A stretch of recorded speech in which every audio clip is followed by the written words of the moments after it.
já há muitos anos, ainda no início da minha busca espiritual, me veio às mãos um livro psicografado por um médium hoje nem tanto conhecido, mas que certamente trazido por aqueles que buscavam me orientar nas minhas buscas, nas minhas dúvidas peculiares, alguém jovem ainda, trazido por eles, muito me impressionou. O médium chamava-se Diamantino Coelho Fernandes. E o livro falava sobre as modificações e as transições que o planeta passaria. Falamos do meio da década de 70. Ainda tínhamos todos os anos até a data que, para muitos, parecia ser a data primordial e o limite da mudança de século. Naquele livro havia um capítulo, e no capítulo uma história que se referia a um outro planeta num sistema solar diferente do nosso. E é importante frisar que naquela época a ciência terrestre oficial, na sua vaidade, negava peremptoriamente a existência do que hoje, reconhecidos, são chamados dos exoplanetas. Contava ele a história que o planeta passara, semelhante às condições físicas e geográficas da Terra, por um momento de transição, e os sinais se sucediam, e as lutas também, e a população deixava-se desvairar por ter passado a maior parte do tempo sem buscar a conexão fundamental que a cada um de nós, filhos e filhas de um Criador, mas filhos e filhas que temos o nosso espírito selado com a presença do Espírito Infinito, o Espírito Santo, a sua presença em nós. Nós, filhos e filhas, temos esquecido. E no momento grave de convulsões, em que a população se deixava levar pelo medo, um sinal no céu surgira, claro, luminoso, um sinal composto de uma pergunta. E a pergunta era: onde deixastes a oração? Me lembro que marcou muito porque naquele momento não era hábito, apesar da inclinação à busca espiritual, não era hábito que a oração fizesse parte dos movimentos diários. E busquei a partir dali compreender a força dessa verdade. E a minha busca só levou, ao longo do tempo, ao entendimento dessa verdade, de todos os desdobramentos desse movimento, desse dom natural, que é o canal indelével e indestrutível que nos conecta com a nossa natureza profunda, que é divina.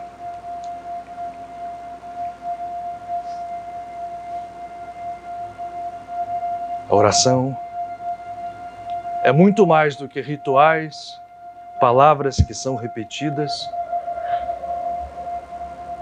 que, possuindo sim forças, não são a expressão total do que seja essa dádiva e essa presença divina em nós, porque orar verdadeiramente se confunde com o que entendemos por meditar como faces de uma mesma moeda, e orar significa estarmos fechados no lugar santo,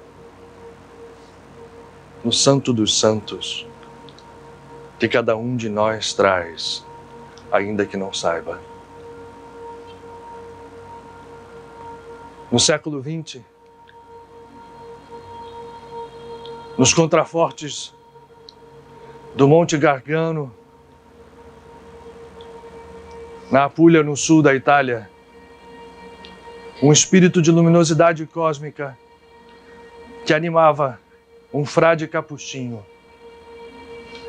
Entendera por saber, já com a sabedoria conquistada por inúmeras caminhadas, pela grandeza da vida em diversos planos, que a oração era um fundamento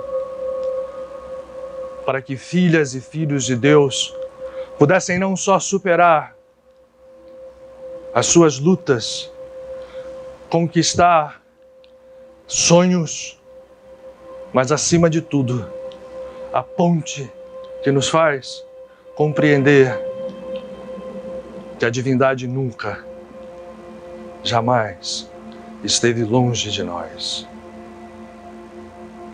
Padre Pio se denominava, quando lhe perguntavam aqueles que assombravam-se com seus dons de sensibilidade que podemos nomear com qualquer nomenclatura, seja ela qual for, demonstram que aquele pequenino ser sabia o valor e o poder do amor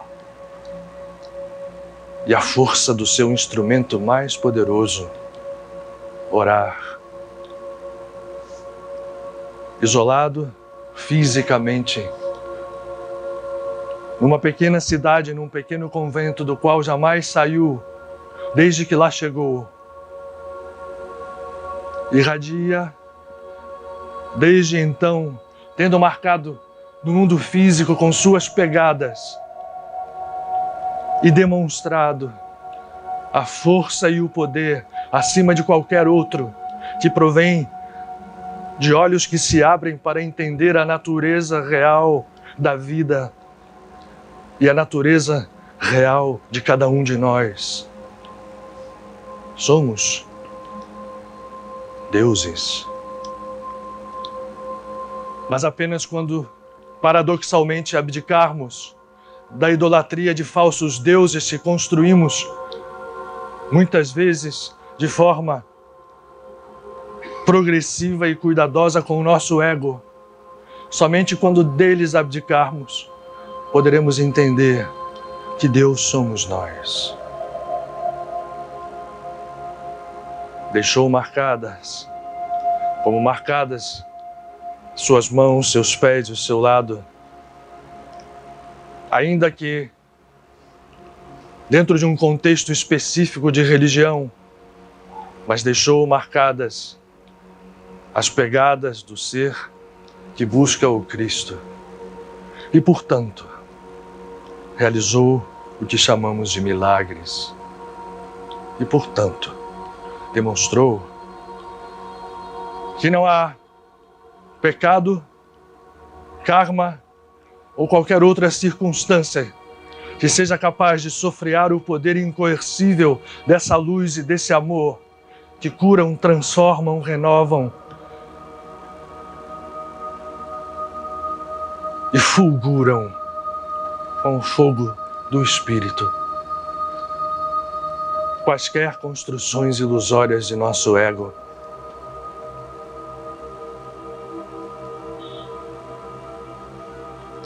Me lembro desse livro e me lembro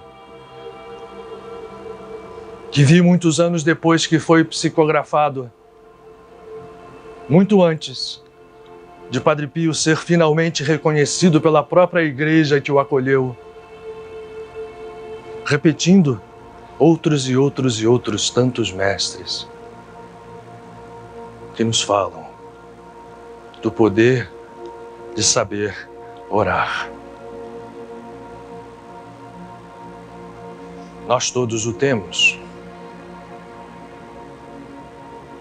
mas ainda quase todos nós abdicamos dele, ao menos da sua verdadeira natureza. Aquela exortação não está escrita fisicamente nos céus da terra, mas certamente de alguma forma, ela brilha e chega a cada um de nós a nos conclamar a entender e a exercitar esse poder que nos transforma, que nos faz chegar ao mar infinito do amor incondicional e ao poder de realizar aquilo que chamamos milagre, mas que nada mais é do que o estado natural do ser que desperta e entende de onde provém a realidade, que é tudo menos aquilo que cegos chamamos de realidade enquanto encarnados. É preciso ouvir esta pergunta. Introspecção a cada um, sendo um movimento para que busquemos a resposta onde deixamos a oração. Nesses tempos, essa é uma resposta valiosa. E assim que ocorra, devemos nos valer, sem mais demora, desta dádiva divina, das pérolas ou da pérola que temos deixado ao longo do caminho. Que Padre Pio, que vibra como canal cósmico de cura e de poder, somando-se a tantos outros que trabalham pelo despertar e daquilo que podemos chamar de salvação, entendendo o significado dessa palavra, de todo um conjunto de seres, filhos e filhas de Deus. Receba a nossa gratidão e o preito do nosso amor.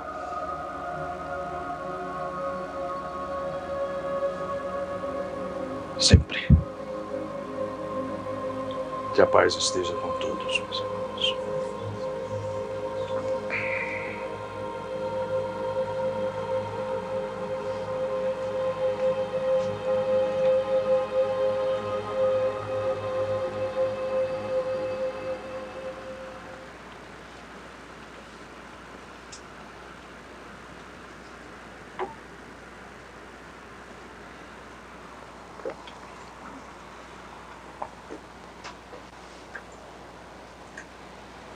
Boa noite a todos. Muito boa noite, sejam todos muito bem-vindos aqui à nossa casa. Quando eu digo nossa, não é força de expressão, quem vem sempre aqui sabe disso. Quem está aqui pela primeira vez, seja especialmente bem-vindo.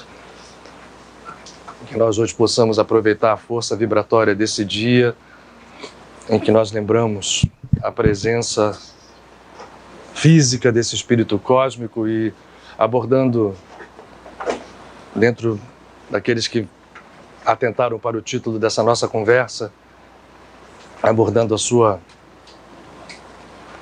poderosa existência acima de religiões, acima de quaisquer limitações. Em conjunto vamos fazer isso hoje, num dia especial e que nos chega num momento especial.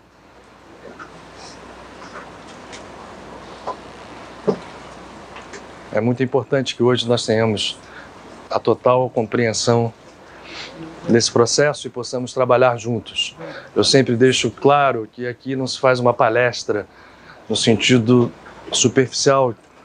Enfim, a palavra superficial pode não se aplicar completamente, mas no sentido de que eu esteja aqui passando para vocês conhecimentos, até porque hoje é muito fácil. Nós temos um filme bem feito sobre Padre Pio, uma série de livros.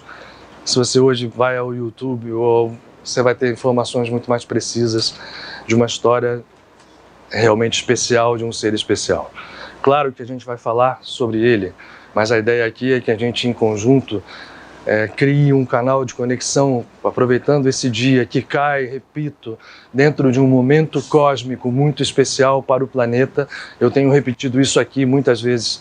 Aqueles que estão conosco, eu repito sempre, que não se prende a nenhuma visão religiosa, é um momento especial planetário e que esse ano especificamente faz coincidências se somarem Quem esteve conosco aqui há 3 semanas atrás, lembra que 2 semanas, no dia 14 de setembro, 2 semanas, já nem sei mais se é 2 ou 3, enfim. No dia 14 de setembro, o próximo a ele, nós sinalizamos que é um período de uma força espiritual enorme, e olhando pelo ângulo cristão, a chamada Quaresma do Arcanjo Miguel, que é o protetor de Padre Pio, que é o protetor de Francisco de Assis, que é o protetor dessa casa e de todos nós. É um momento cósmico muito importante que Francisco de Assis, fazendo essa Quaresma todos os anos, 2 anos antes de partir desse mundo, no ano de 1224, a faz no monte da Toscana, chamado Laverna, ou Alverne em português, e ali, no momento de êxtase, de conexão espiritual absoluta, recebe as chagas e é o primeiro estigmatizado. Nós vamos seguir e encontrar isso e o mesmo fenômeno em Padre Pio, e a gente hoje vai procurar tentar dar uma conexão, uma explicação das razões profundas que transcendem a religião católica na qual ele foi abrigado, na qual ele nasceu, na Itália católica, e há fundamentos para isso. E é isso que a gente vai procurar conversar aqui, levando essa nossa conexão até o momento final do nosso encontro, certos de que estará havendo um trabalho espiritual, trabalho esse que não começou agora, já começou, e a gente entende que deverá continuar, deve continuar. Otton, você trouxe alguma coisa para a gente ler? Nós vamos ter gravação, vamos ter transmissão hoje direta? Não? Não, Ricardo tá, mas não vai haver? A gente precisava de uma solução para isso, né? Vamos achar lá. Temos que achar rápido, né? Vamos depender. Certamente eu imagino que haja pessoas que viram a chamada, né? E a gente tem feito... a gente não pode ter idas e vindas, hoje tem, hoje não tem, eles têm que ter um processo de continuidade dentro desse. Você tem avisos? Oi, gente, boa noite. Recado rapidinho. Setembro está chegando aí ao final, a gente está aí há 2 meses do retiro espiritual. Então, quem ainda está pensando, bota força nesse pensamento, conversa com a gente lá embaixo, vamos ver todas as possibilidades, vamos tentar viabilizar esse desejo de todo mundo e um desejo da casa também, que o maior número de pessoas possa estar presente, tá bom? A gente já falou aqui, a gente repete que esse momento é um momento muito especial, é um momento em que nós conjugamos forças e aprendemos em conjunto, vivenciamos em conjunto, e nesse mês, o tema que já está sendo apresentado é buscar a plenitude manifesta nesse mundo. E a gente buscar a plenitude é algo, a gente ainda vai refinar, mas o que a gente vê é muitas escolas hoje se valendo de forças que são forças reais, existentes, né? Se intitulam em poder oferecer às pessoas um poder especial de alcançar isso, aquilo, outro. Infelizmente, quase todas essas visões, eu digo que não são todas, mas muito delas hoje, está dominada por essa visão em que uma boa parte da humanidade hoje se deixa levar do imediatismo e do entendimento da vida material como um começo e um meio e um único fim que nós temos. E aí, isso significa sinal de igual para nos conectarmos a forças associadas ao nosso ego. E aí, mais grave é que são forças que podem resultar em efeitos. E são efeitos que muitas vezes nos iludem. Porque conquistar um bem material, conquistar algo que a gente busque com a ótica do ego, é a mesma coisa que um prazer que passa assim. Bom, e aí? Não busca nada, né? Vai buscar só o mundo de lá? Essa é a ideia da gente entender o que seja a plenitude. Se nós entendemos a vida como um todo, entendemos a vida física como parte real de um todo, ela só é ilusória quando a gente a desconecta da realidade maior. Isso é a ilusão, isso é o Maya. é nos deixarmos fascinar pelas forças que tocam os nossos sentidos, que tocam o nosso intelecto. Esse é o grande sentido da palavra e do conceito de Maya. Não é que seja uma ilusão no sentido de flutuando em algum lugar inexistente. Não. O Maya é a visão de algo que só pode ser entendido de forma integrada como algo absoluto em que se separa, como nós fazemos aqui, com esse mundo real físico, e isto nos ilude. Então, se nós entendemos como um todo, a plenitude inclui o mundo físico. A plenitude inclui manifestar coisas nesse mundo físico, mas só pelo caminho certo, pelo entendimento que não é pela via do ego que se faz, pelo entendimento que isso necessita de um mergulho e um entendimento do que seja o nosso eu, e entender que quando o eu se movimenta, em nenhum momento nós fazemos nada querendo apenas para nós. Então, o que está chegando para tema desse nosso retiro, e aí nós até nem conhecemos o lugar ainda fisicamente, eu pretendo ir lá antes para que a gente entenda que tipo de vibração a gente tem ali, mas a ideia é que nós tenhamos trabalhos profundos dentro de nós mesmos, entendendo esse processo e atingindo essa plenitude. Porque, vou voltar a repetir, não é que a gente não mereça e nem queira melhorar a nossa situação pessoal, né, seja qual for o problema, melhorar a nossa situação financeira, atingir objetivos nesse mundo físico. Mas isso só se torna possível não, porque eu repito, pode ser atingido por essas formas e técnicas que são, em algum momento, poderosas e efetivas, mas são ilusórias, né? Você está ali, hoje em dia, então, com as redes sociais, a gente é bombardeado a toda hora, né? Poder do pensamento, aí vem lá uma lancha, uma mansão, é geralmente isso que acontece, e as pessoas se deixam levar, e essa força existe. Muitas das pessoas, não sei quanto, em que nível, conseguem aplicar essa força, mas ao fazê-la com o ego, em algum momento vão encontrar a porta da ilusão pela qual entraram, fechada, e tendo que refazer caminhos. O que a gente entende é que nós podemos alcançar plenitude sim no mundo, por que não? Mas como fazê-lo? Os grandes mestres nos ensinaram. E esse processo, ele, antinatural do que nós pensamos, ele não começa com a gente pedindo para nós.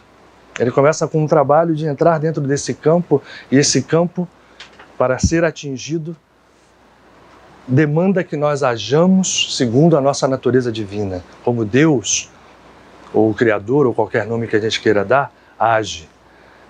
Se nós replicamos como Deus faz, nós atingimos uma plenitude, e a ousadia desse retiro, e a gente já sabe quem são os nossos orientadores espirituais, eu vou comunicar logo em seguida, mais um pouco, assim que eu tiver a confirmação, é que nós entendamos isso em conjunto, de uma forma que caiba nos 2 dias e meio que nós vamos estar lá em Friburgo. Bom, Otton. Oi, tem uma pergunta aqui já prévia que eu acho que faz sentido. Não pode falar. A alma gêmea? Não, a Cleonice era uma pessoa da comunidade que... inclusive isso causou muito problema para ele. Né? Quem viu o filme toca de leve nesse assunto, mas assim, é uma coisa extremamente... Bom, qual é a nossa ideia aqui? Né? Falarmos de alguém que é um espírito cósmico.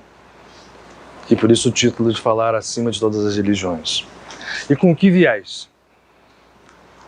Procurar largar o nosso horizonte, já que essa casa permite, na verdade o fundamento dessa casa é esse, alargando o horizonte para entendermos, e acho que quando fazemos isso, a grandeza de alguém como o Padre Pio, como a de qualquer mestre que a gente analise aqui, sendo qualquer um deles, a gente tem muitos aqui na parede, né, de todas as naturezas, de todas as épocas, voltadas a diversas culturas. Quando a gente entende dentro desse viés, só cresce o seu poder. E quando a gente fala crescer o poder de um espírito cósmico, pela humildade que sempre caracteriza um espírito dessa natureza como o Padre Pio, só cresce o poder de ser canal. O que é e que torna um dia como o de hoje, o dia que ele parte desse mundo, um dia especial? E isso vale para qualquer santo de qualquer religião, porque o santo, por definição, na sua definição mais precípua, naquela que nos dá uma visão maior e que permite que nós todos entendamos não só a sua natureza, como possamos entender também a capacidade de nós a atingirmos também, porque ser santo não é privilégio de ninguém, não há seres santos especiais, a possibilidade de santidade existe em cada um de nós. A gente entender isso, a gente percebe com muita propriedade o que quando um santo vive, quando um santo deixa a sua marca no mundo físico, ele mexe com uma série de energias que hoje a gente começa a procurar a entender. Por isso eu digo, dentro do espírito dessa casa a gente pode alargar horizontes. Mas todo santo, no dia que ele parte do mundo, essa partida que é um desligamento do corpo físico, registra, né?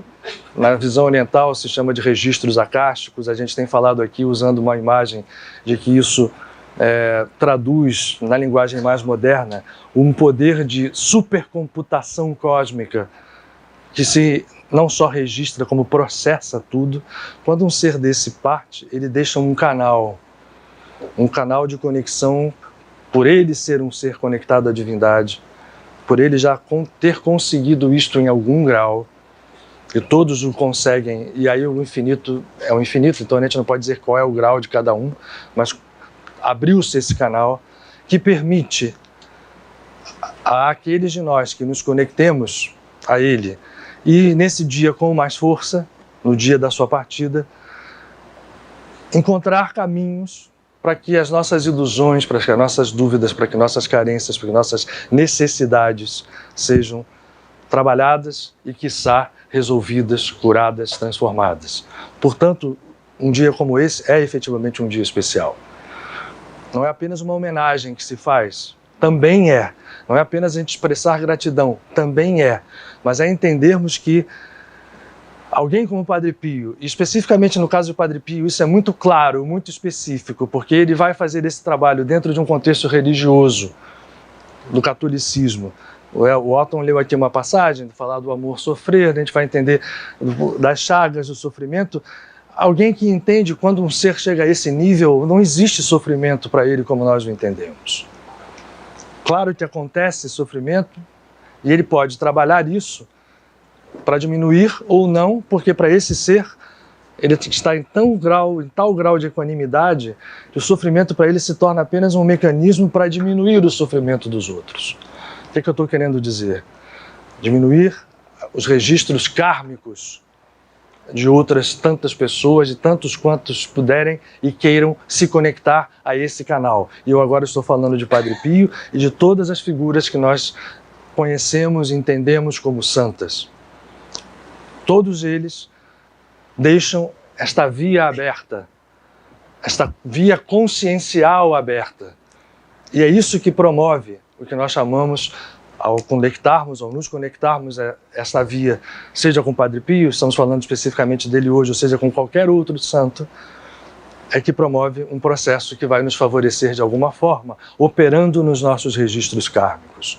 É preciso que a gente entenda, e já estamos em tempo de entender, que se houve uma necessidade de se reavivar a natureza e a existência, sim, do karma, como uma lei que se aplica a cada um de nós, é preciso entender que nenhum dos mestres que passou por esse planeta, e principalmente aqueles, vamos falar disso aqui, nesse contexto amplo, daqueles que chegaram com tanta intensidade ao mundo, vindo de todos os ângulos, de todas as religiões, a partir do século XVIII, no século XIX, no século XX, é preciso que a gente entenda que esses, como outros já tinham feito e sempre o fizeram, todos eles nos mostraram a submissão da lei kármica a uma outra lei maior, chancelada pelo amor incondicional.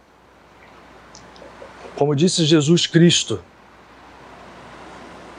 aquele que trouxe a consciência cósmica em plenitude na sua vida, o amor ou a caridade, dependendo do que se usa, mas caridade nesse ponto não pode se entender como um ato externo, simplesmente.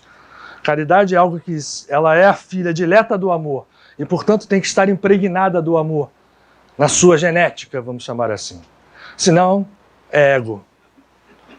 A caridade cobre a multidão dos pecados, disse Jesus. O que ele quis dizer? Jesus foi um dos que veio para mostrar a subserviência da lei kármica. E, portanto, e também o fez, mostrou, como todos os outros mestres, eu repito isso porque todos o fizeram, qualquer um que a gente analise aqui, demonstraram isso com clareza, de Bhagavan Krishna, Moshe, Eliyahu, enfim, Ramakrishna. Estamos falando do século XX, vamos falar daqui a pouco mais ainda, do século XIX, desculpem. Mostram que, por entendermos a unidade como fundamento da criação, cada um carrega o seu trabalho e cada um tem que fazer o seu próprio trabalho, ninguém faz nada por ninguém, ninguém salva ninguém.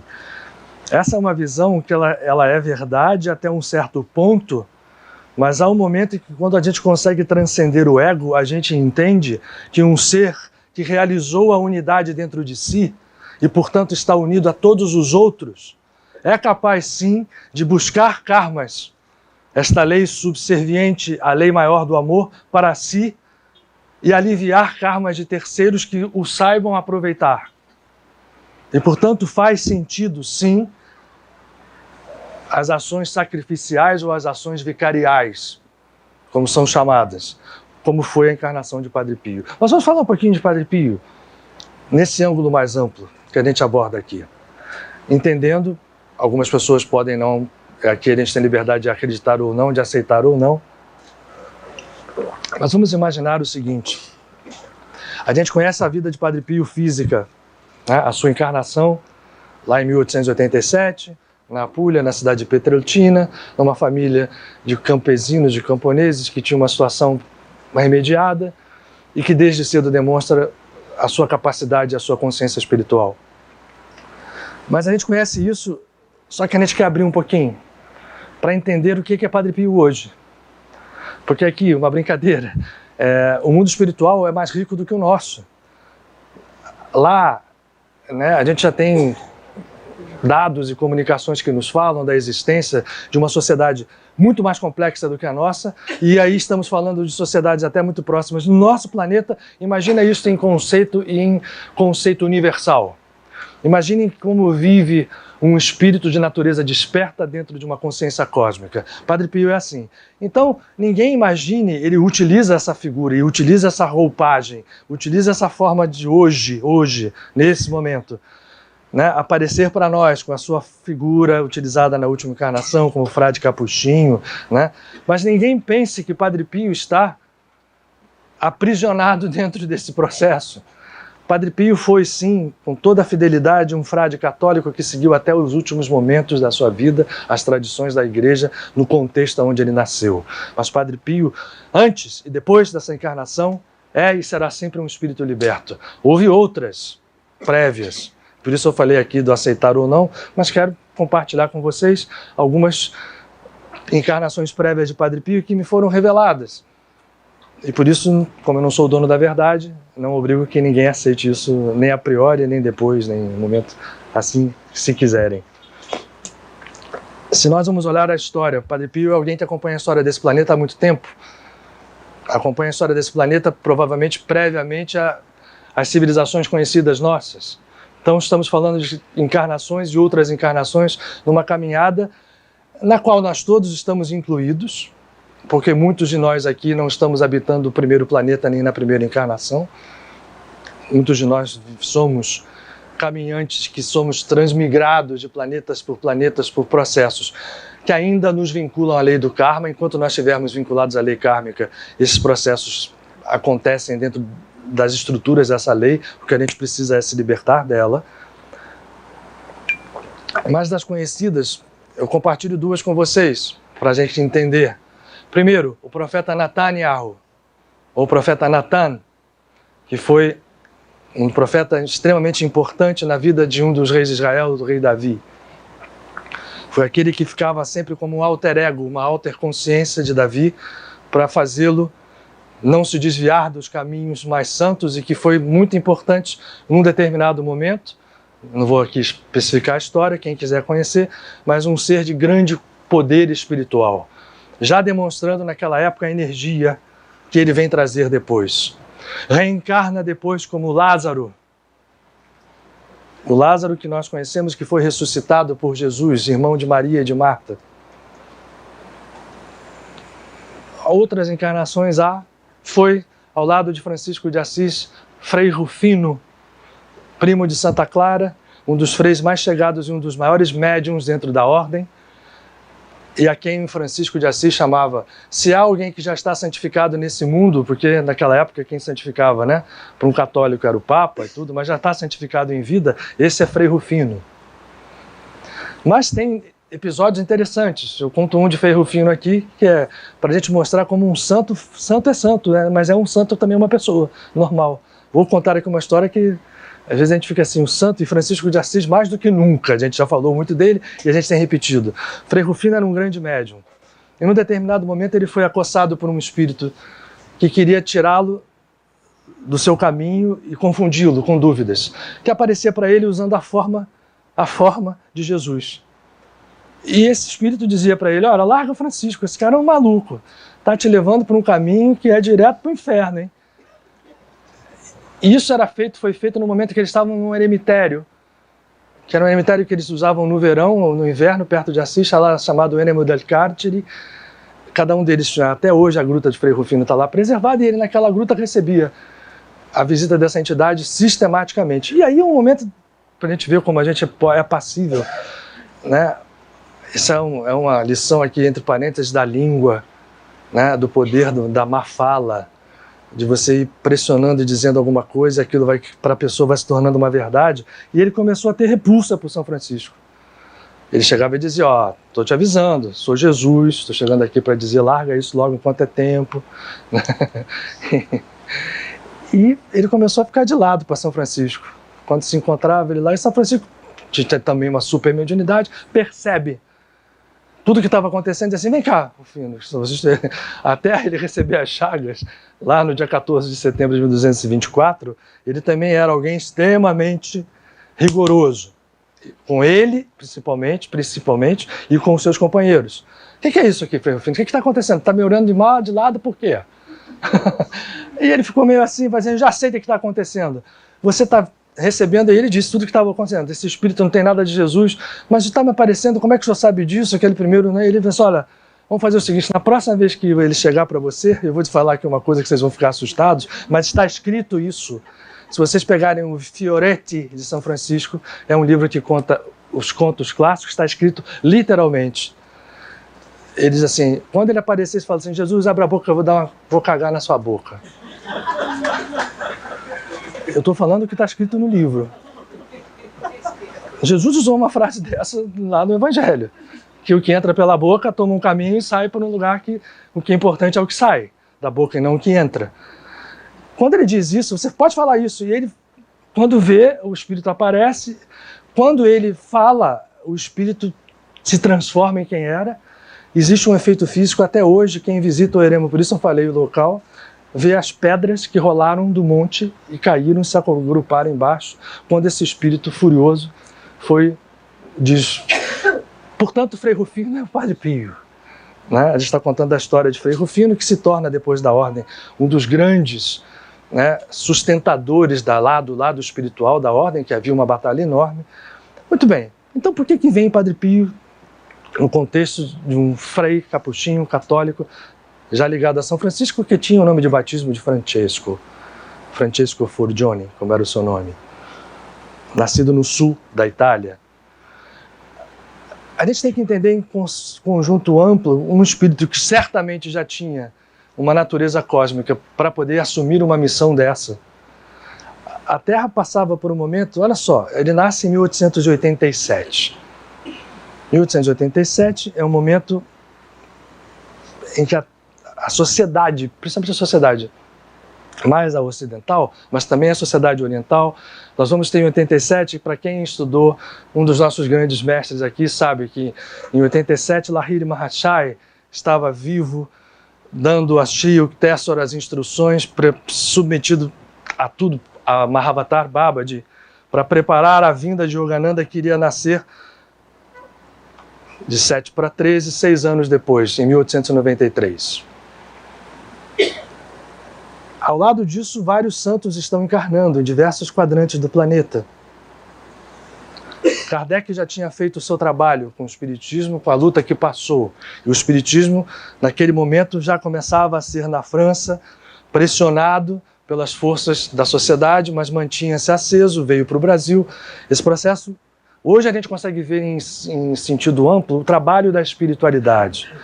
E a religião cristã católica, que foi um dos grandes entraves ao trabalho de Kardec, por exemplo, e ao trabalho de todos aqueles emissários da espiritualidade em outras escolas, como Blavatsky e todo o pessoal da teosofia, Rudolf Steiner e todos aqueles outros que foram trazendo para o Ocidente uma visão de espiritualidade mais ampla, mais profunda, Sri Ramakrishna e por aí vamos, Ramana Maharishi. Esse processo, a Igreja Católica, por pressionada pela profundidade de estruturas egóicas que ela montou à sua volta, e eu falo isso com todo respeito, porque eu digo também e repito que nós todos aqui temos ligações com a Igreja Católica, Então não estamos falando aqui de quem nós, como se fosse um terceiro que a gente esteja acusando. Mas a Igreja Católica construiu um processo muito duro, onde ela não, talvez com a profecia de Jesus, vocês que pegam a chave do reino não entram nem deixam ninguém entrar, porque restringindo as pessoas a crenças dogmáticas, a estruturas de inferno e de céu, de ter que fazer obedecer rituais. Há um vento de renovação dentro da Igreja Católica. Começa com uma coisa que coincide numa data próxima, quando Kardec lança o Livro dos Espíritos, é exatamente o ano e o mês em que ocorrem, já havia 2 meses acontecendo, uma aparição da mãe de Jesus em Lourdes, a Bernadette Soubirous. Se vocês olharem lá o ano de 1857, vão ver essa coincidência. Em 1830, Catherine Labouré já tinha visto Maria mostrando já essa figura. Na igreja não tinha karma, não tinha essa visão de karma, nem de reencarnação. Ela tinha sido cortada no sino, quando Constantino fez um encontro onde se retirou a reencarnação dentro da visão da Igreja Católica Oficial.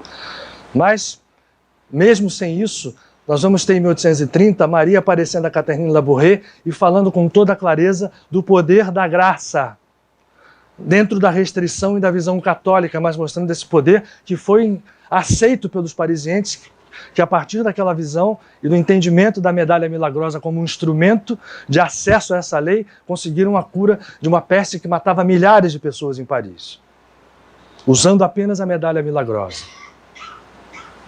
que até hoje está disponível.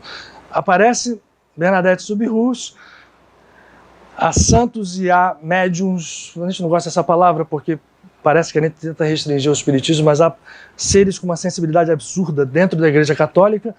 E se prepara, em 1887, o nascimento de um grande missionário. Esse é quem eu declinei para vocês algumas encarnações. Logo em seguida nasceria uma mulher, a reencarnação daquela que está lá no fundo da sala, Teresa d'Ávila, tomando o mesmo nome, na França, em Lisieux, chamando Teresa também, e que foi conhecida, é conhecida até hoje como Teresinha, Santa Teresinha. Ora, o mundo fervia porque esses seres vinham para trazer, dentro de cada uma das suas restrições de visão. Yogananda nasce em 1893, preparado para a vida, e nós vamos ter no século XX.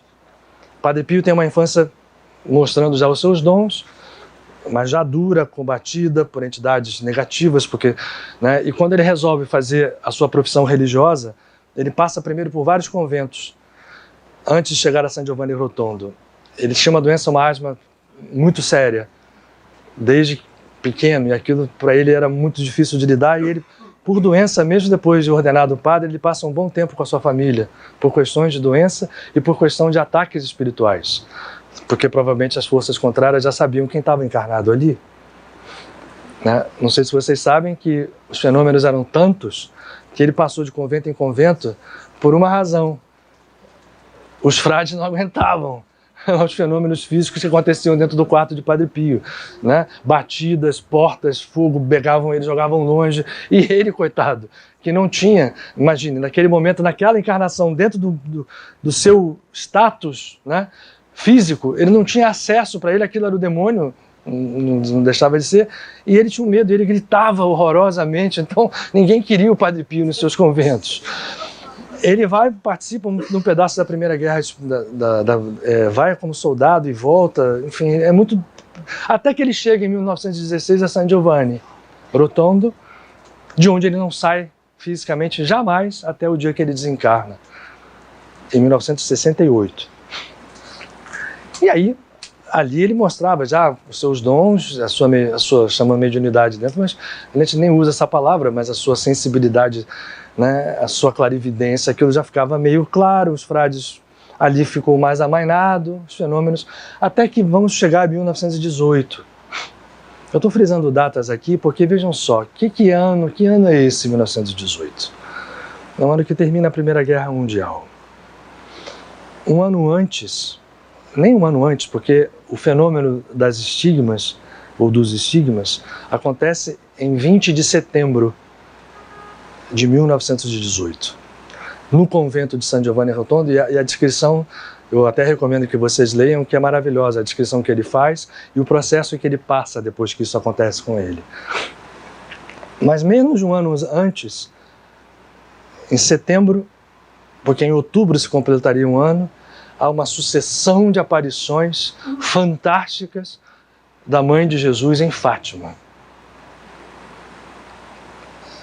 A senhora aparece às 3 crianças, e naquele ano de 1918 as crianças já tinham acontecido as 6 aparições, a última foi em outubro de 1917, e nós entramos em 1918, ainda vivas, encarnadas, nenhuma delas tinha desencarnado, vão desencarnar logo depois, mas veja o movimento espiritual que vai se fazendo no mundo.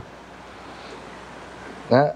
Uma das coisas que Maria diz o tempo inteiro, ela repete para as 3 crianças, é sobre o poder da oração.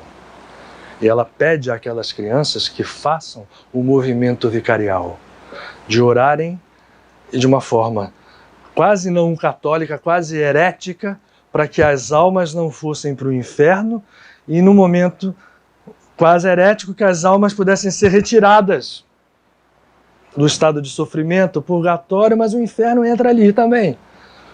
E na teologia ortodoxa da igreja, o inferno era algo em que não se mexia mais e eterno.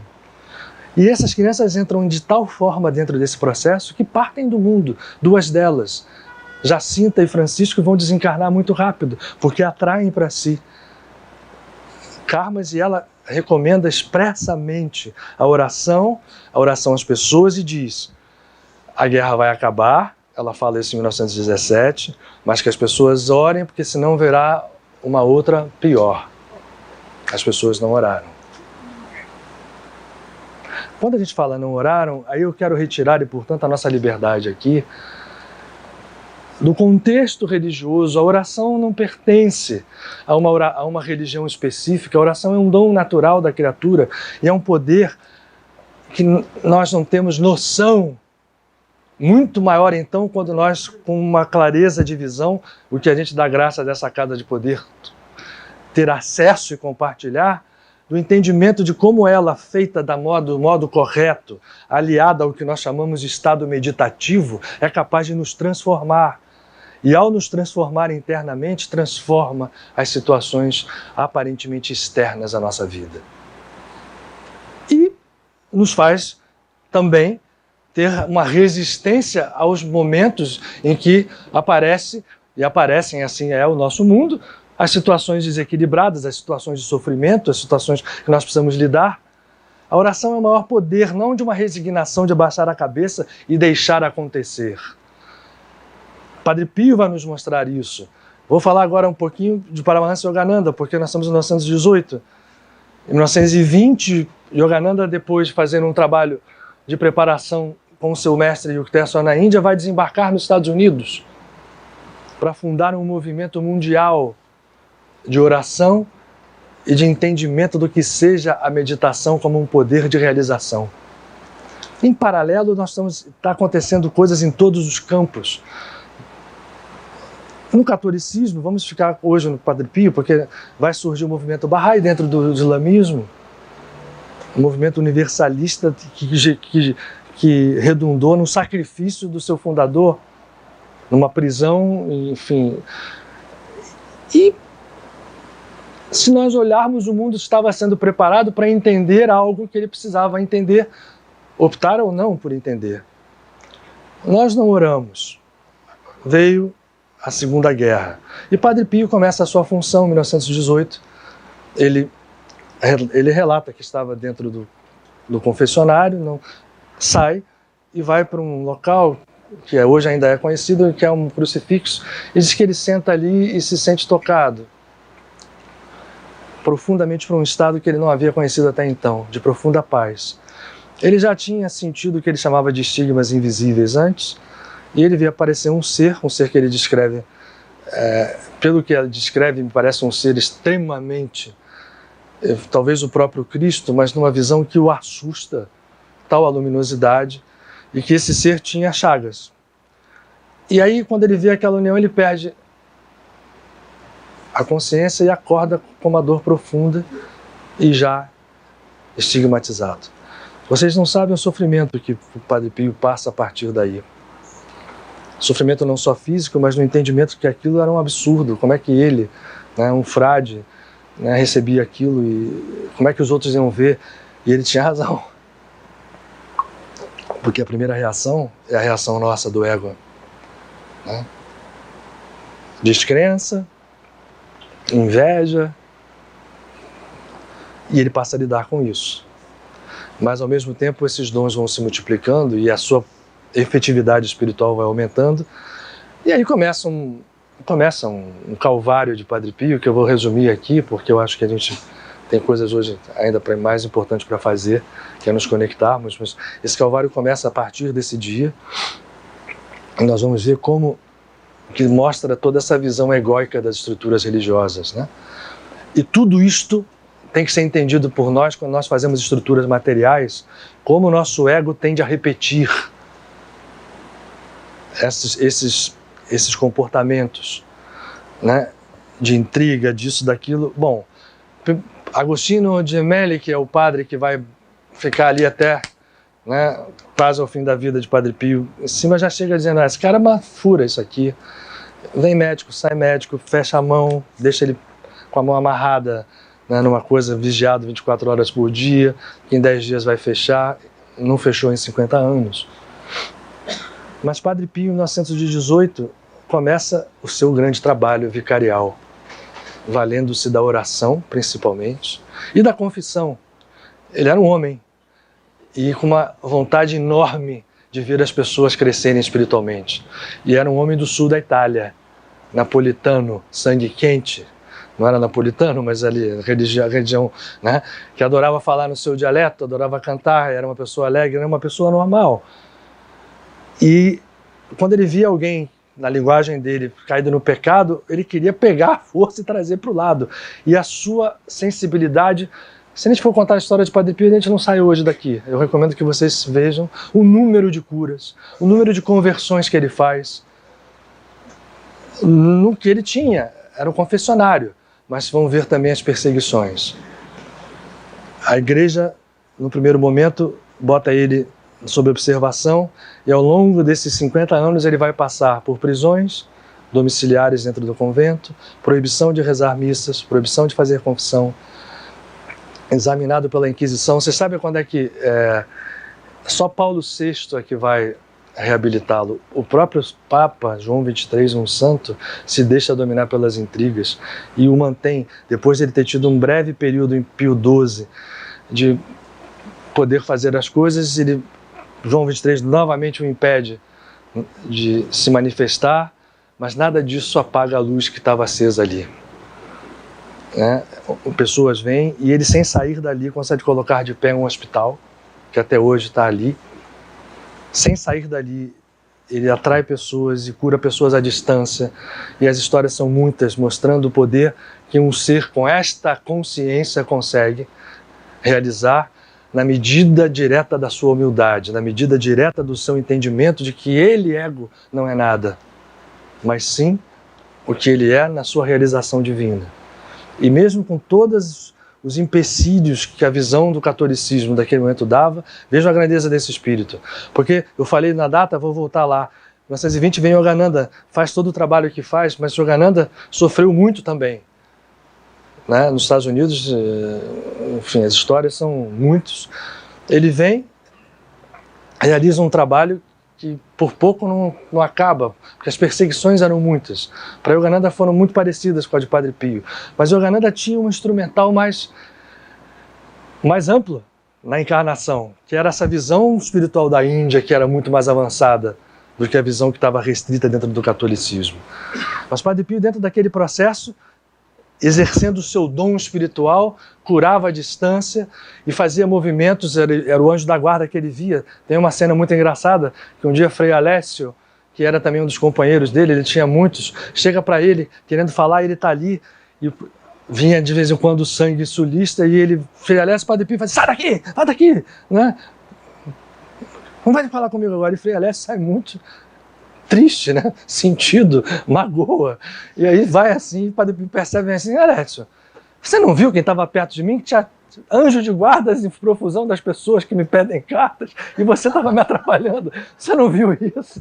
Porque ele tinha uma visão tão clara, desde criança, que ele via Jesus, via Nossa Senhora, e achava que era normal que todo mundo visse também.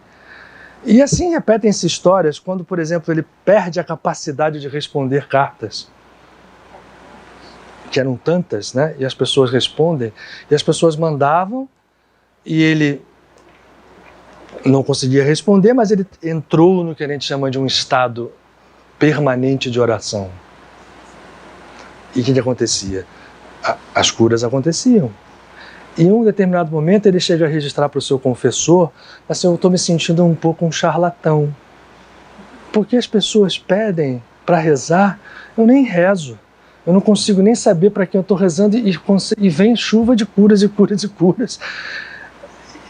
Não sou eu que estou fazendo isso, as pessoas estão fazendo, então, agradecendo para mim por quê? Primeiro a humildade, e depois vamos nos valer de um outro grande missionário que está ali também, ao longo desses anos, chamado Joel Goldsmith, que foi um inicial discípulo de Paramahansa Yogananda, que mostra que o ser, quando entra nesse estado, ele vai a estruturas mais altas, aonde a nossa natureza, de todos nós, está enraizada. E aí, a cura, que significa o processo de reequilibrar tudo até chegar no plano físico, se dá apenas ele servindo de canal a esse processo sem maiores esforços. Faz, por exemplo, de ficar orando muito tempo pela pessoa. Joel Goldsmith fala com toda clareza que o espiritual passa por um momento em que primeiro ele começa o seu caminho, ele vai entendendo que esse processo existe, depois é um momento segundo, que é o momento que todo mundo diz para ele que, pô, tu tá maluco, né? As pessoas em volta, você acha que tudo se resolve assim com oração? E é um terceiro momento onde se entra nesse estado de plenitude, em que você se transforma efetivamente num canal para permitir que as pessoas acessem, tenham acesso, ou acedam, né? Em português correto, há um canal verdadeiro de consciência que está dormindo dentro de cada um de nós. E Padre Pio era esse canal. E quando ele falava que não acontecia nada, como é que acontecia? O anjo da guarda dele veio entender. Calma-te, calma-te. Figura-te. Calma aí. Você não tem nada que saber, você só tem que entregar o que você está fazendo ao Cristo. Então Padre Pio, quando chega em 1918, começa esse trabalho que vai durar 50 anos e vai ser acusado, nós falamos de Cleonice aqui. Ele tinha muitos filhos e filhas espirituais. Pra vocês terem ideia do que aconteceu, colocaram, naquela época era mais uma escuta dentro do seu confessionário, porque ele foi acusado de ser um predador sexual das suas filhas. É isso. Foi proibido de rezar missas e de encontrar essas pessoas, inclusive Cleonice. Acusado explicitamente. E foi posto essa escuta. Então passou por todos os tipos de questionamento, por todos os tipos de sofrimento, e é quem é. E Cleonice era a sua alma, é a sua alma gêmea. E portanto era de todas a mais visada, porque estava sempre perto dele. Mas ele entendia o amor nesse sentido profundo, amplo, né, que infelizmente a humanidade não entende. A gente aqui, quando existe amor, o ego geralmente combate com a sua força de inveja, de posse, atacando o amor. E isso fica muito claro quando é um amor da pureza e do grau de um ser como Padre Pio. Como era de Yogananda também. Como são de todos os santos. São Francisco viveu isso direto com Santa Clara e por aí vai. Mas essas filhas nunca o abandonaram. Mas vejam só, vamos voltar lá à época, vocês veem a força espiritual que está no planeta. Yogananda chega em 1920. Chico Xavier, que tem um trabalho fundamental, começa nessa década a expressar com mais clareza a sua mediunidade, até que vai sair o seu primeiro livro, Parnaso de Além Túmulo, em 1932. Em 32 nós estamos vivendo o momento de pré-Segunda Guerra Mundial, as pessoas não oraram, como foi pedido por Maria, as meninos, e como foi pedido por todos os grandes mestres que estavam com voz ativa naquele momento. Mahatma Gandhi, para mostrar que mesmo a política humana podia ser conduzida por uma visão espiritual, começa ativamente o seu trabalho na Índia, exatamente nesse final da década de 20, vindo da África do Sul, para começar o trabalho que o levou a um sofrimento de fazer com que a Índia saísse, né, dos ferrões da Inglaterra como um Estado independente, sem derramar uma gota de sangue, sem dar um tiro. Então, esse processo todo, nós perdemos isso, hoje nós estamos em 2021.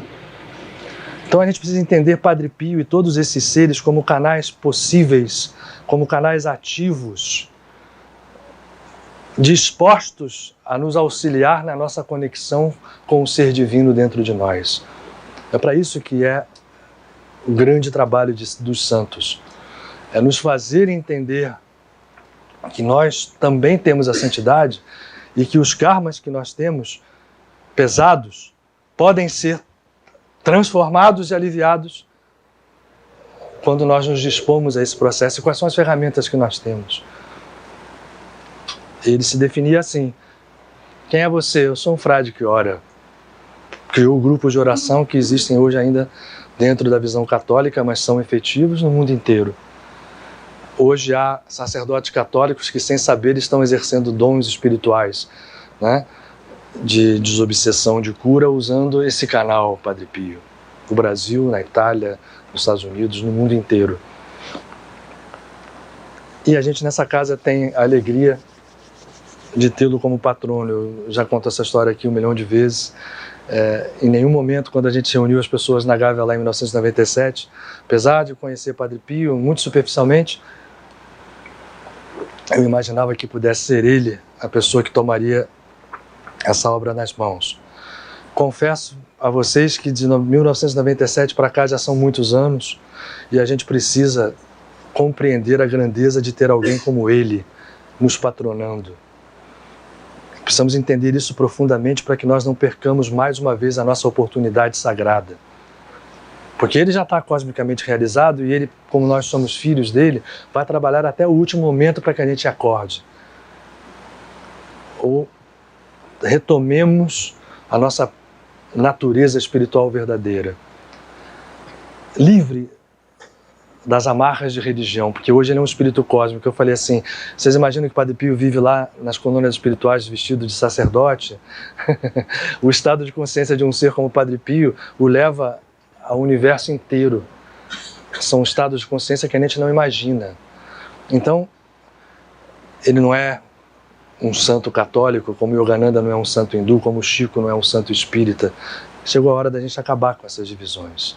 Santos somos todos nós quando entendemos e realizamos essa capacidade e essa natureza divina que nós temos. Claro que a gente pode ter afinidade com um ou com outro caminho, mas é hora da gente entender que essa afinidade não significa antolhos. Nunca poderá significar antolhos e nos impedir de enxergar a grandeza da vida como algo que transcende qualquer caminho espiritual. E que, melhor, abraça todos eles e os sintetiza em graus superiores, porque é lá que a gente resolve os nossos problemas. A gente tenta resolver as coisas aqui, no mundo horizontal, mas os problemas são resolvidos a partir da realidade verdadeira. E essa realidade verdadeira nos foi e é plenamente demonstrada pelos santos. Não é a história da carochinha, não é privilégio de alguém que faz e o outro não pode. Nós todos podemos ser santos. Isso está escrito em qualquer escritura que a gente queira ter acesso. Então vamos aproveitar esses 15 minutos para a gente fazer uma meditação de entrega a Padre Pio e vamos cantar a música dele novamente no final, que eu sei que todo mundo gosta muito. Né? Vamos colocar primeiro a... Mas eu vou querer alguém ali para a gente depois... Porque vamos aproveitar a presença desses anjos que estão aqui. Vamos começar com a música dos anjos, depois a gente troca para o Padre Pio no fim.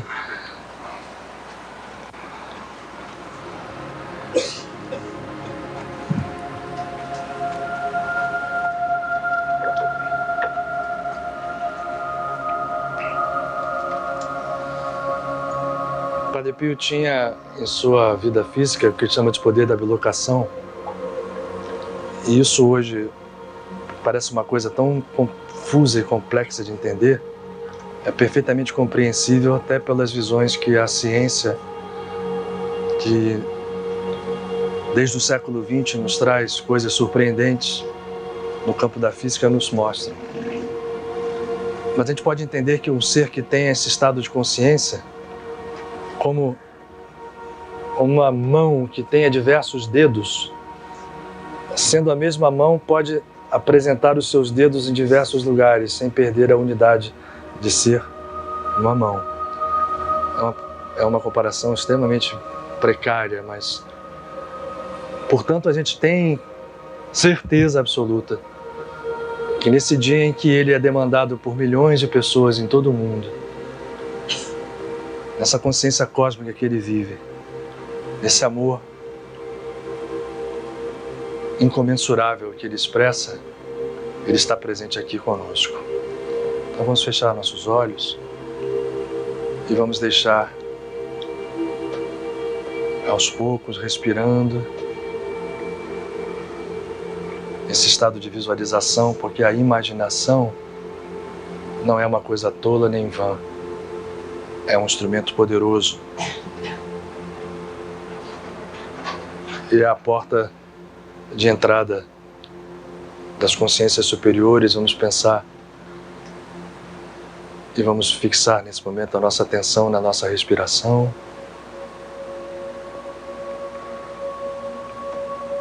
Sentindo vibrar todo o nosso corpo com os centros de força, os chakras sendo ativados, trabalhados por aqueles que aqui estão, que nos amam incondicionalmente.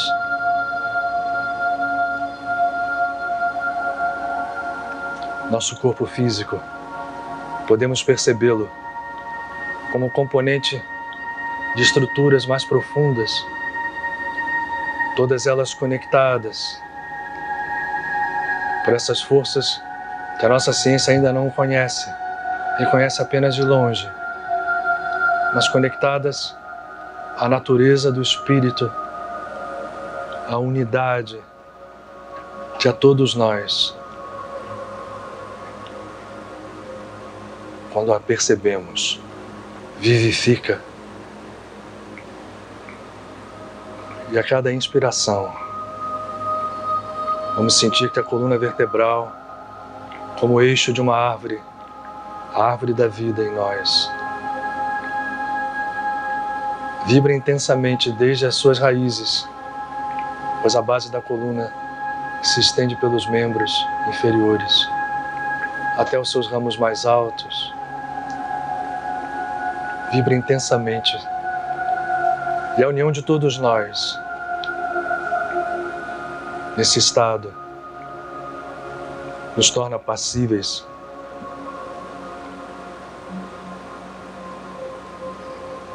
de receber e acolher a luz infinita e de compartilhá-la, porque esta é a tarefa de toda filha e de todo filho de Deus.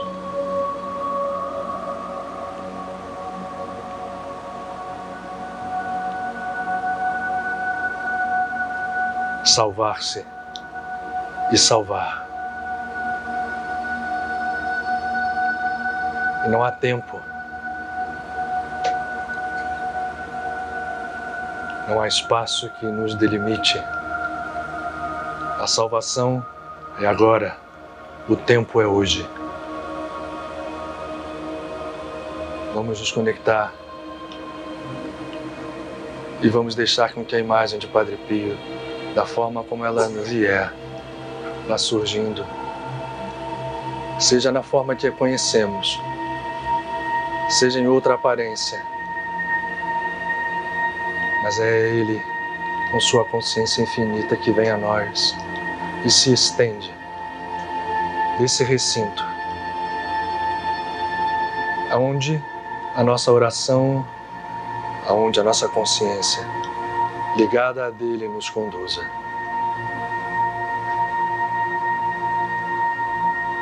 Vamos perceber e sentir a força dessa luz, o poder desse amor.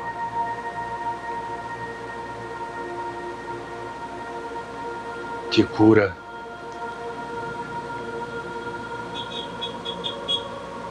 que faz renascer.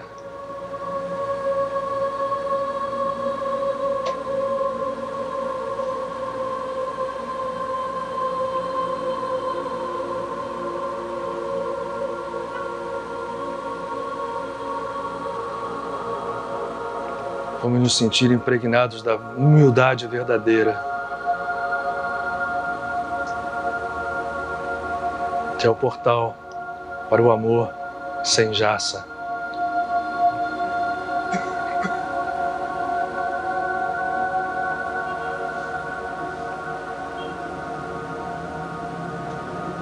E vamos saborear a presença desse Filho redivivo da divindade, que tanto nos ama. E junto a Ele, reverenciamos a todos aqueles que vêm nesse recinto, mas que estendem esse recinto ao infinito para que recebam todos aqueles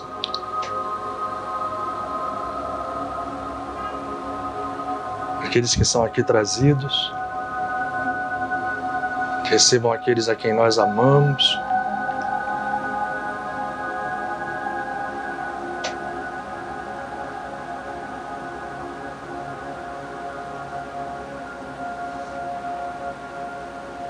estejam onde estiverem,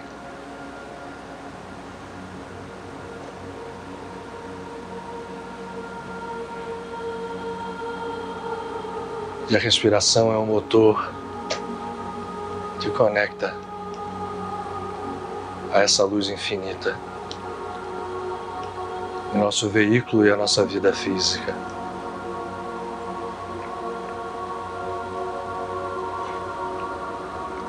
E o ruflar de asas de anjo toca a cada um de nós.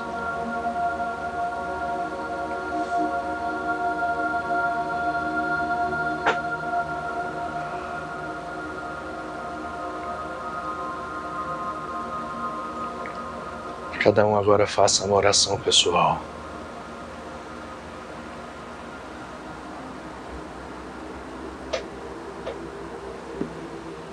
Com a certeza de que estamos sendo ouvidos.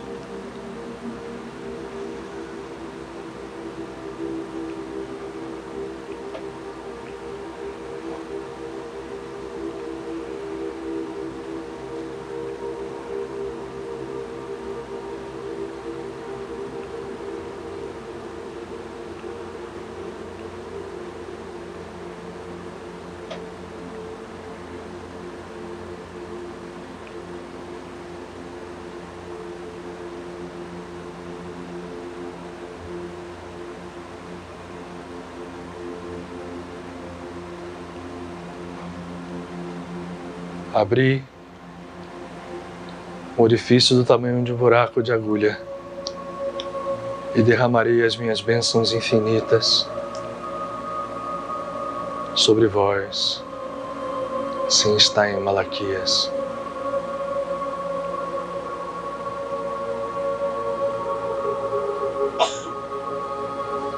Pedi e recebereis, batei e a porta se abrirá.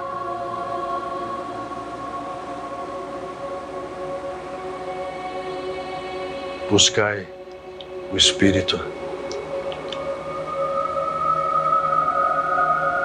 E ao encontrá-lo, todo o mais virá em toda a plenitude, como acréscimo natural e divino.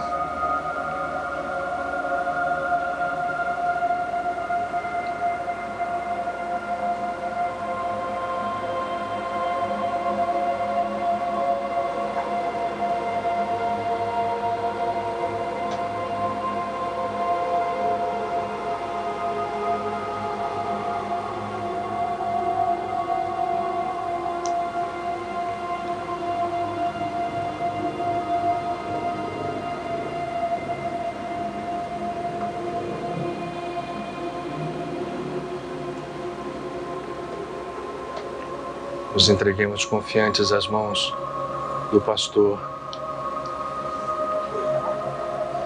que nos ama, que nos cura, nos liberta. Essa música que nós vamos cantar a Padre Pio tem um significado na letra.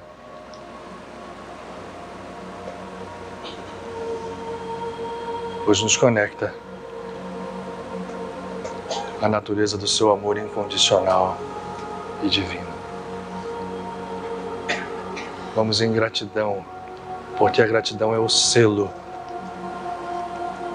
de todo o movimento de oração. Sem perdão e sem gratidão,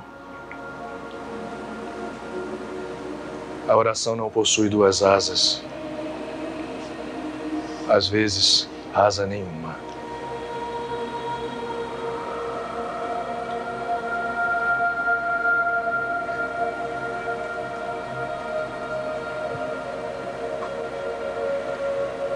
E vamos cantar, como diz Paramahansa Yogananda, não importa a nossa voz, a natureza dela, mas a devoção que imprimimos, nos conectando a Ele, a esse amor que nos liberta.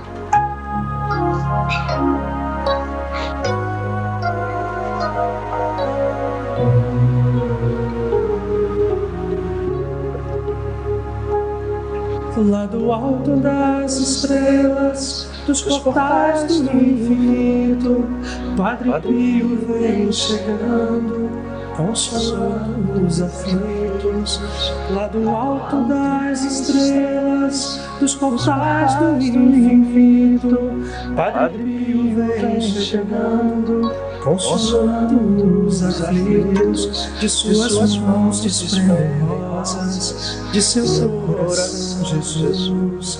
Suas chagas milagrosas nos emanam tanta luz. Lá do alto das estrelas, nos portais do infinito, Padre Pio vem chegando, consolando os aflitos. Lá do alto das estrelas, dos portais do infinito, Padre Pio vem chegando, consolando os aflitos. De suas mãos desprendem rosas, de seu coração, Jesus. Suas chagas milagrosas nos emanam tanta luz.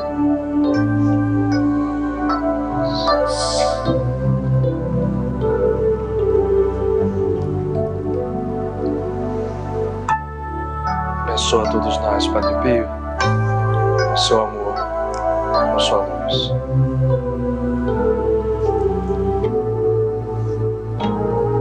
Lá do alto das estrelas, dos portais do infinito, Padre Pio vem chegando, consolando os aflitos. Lá do alto das estrelas, dos portais do infinito, Padre Pio vem chegando, consolando os aflitos. De suas mãos desprendem rosas, de seu coração, Jesus. Suas chagas milagrosas nos emanam tanta luz.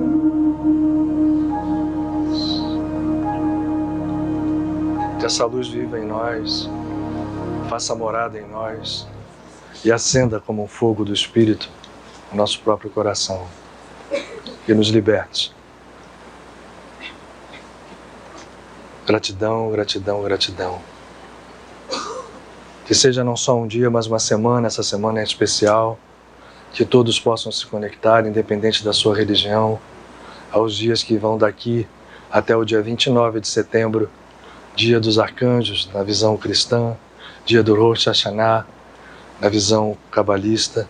Não importa, o que importa é nós nos conectarmos com as forças que são disponíveis para que os nossos karmas sejam diminuídos ou completamente desfeitos e que nós lancemos sementes novas em nossas vidas.